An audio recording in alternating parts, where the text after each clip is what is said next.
Davis Mberia, KTN. To education matters now.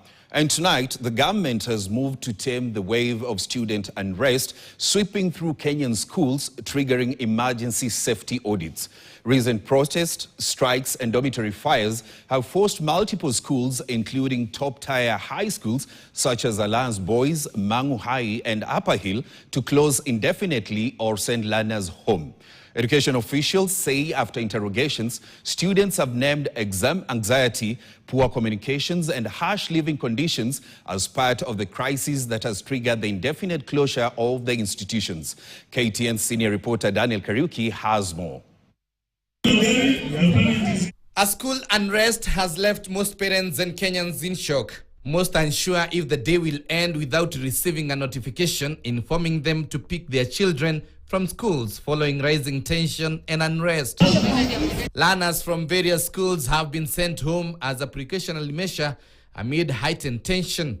The unrest has now seen top elite schools also closed indefinitely following rising tension. This includes Alliance High School, Maranda High School, Lenana School, Mangu High School, Upper Hill School, among others. We have tension in other schools, which we're also quelling because they want to go home, simply because others are home.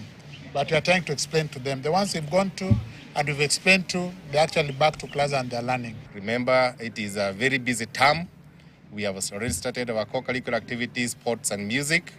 And maybe in 2 weeks' time, we have our mid-term. Stakeholders now scratching their heads in search of the root cause that has seen multiple schools closed and suitable solutions.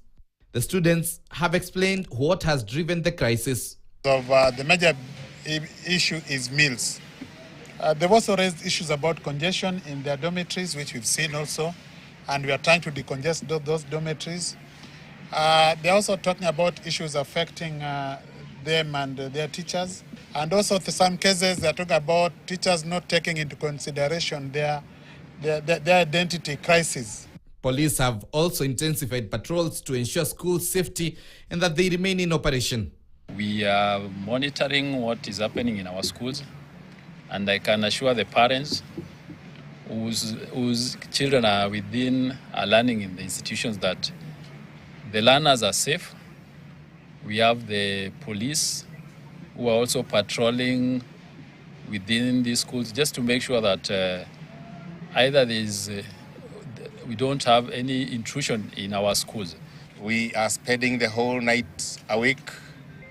We are sleeping very few hours during the day so that we can try to at least reduce the tension on the ground. Already, several students have been arrested following the unrest. Some are set to be arraigned next week, while a section have been arraigned.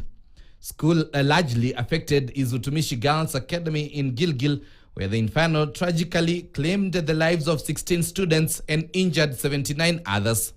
9 students remain in police custody as persons of interest in suspected dormitory arson case. Meanwhile, a section of leaders have called on the Ministry of Education to review the second-term school calendar following the rising cases of student unrest and school fires across the country. Kiangalia kama nchi tuone that we can change our calendar ya mashule. Second term iwekwe both visiting day ikiwa kado na mid-term. Maybe it could help to ease the pressure. Or we have at least 2 mid-terms which are short. Daniel Kariuki, KTN.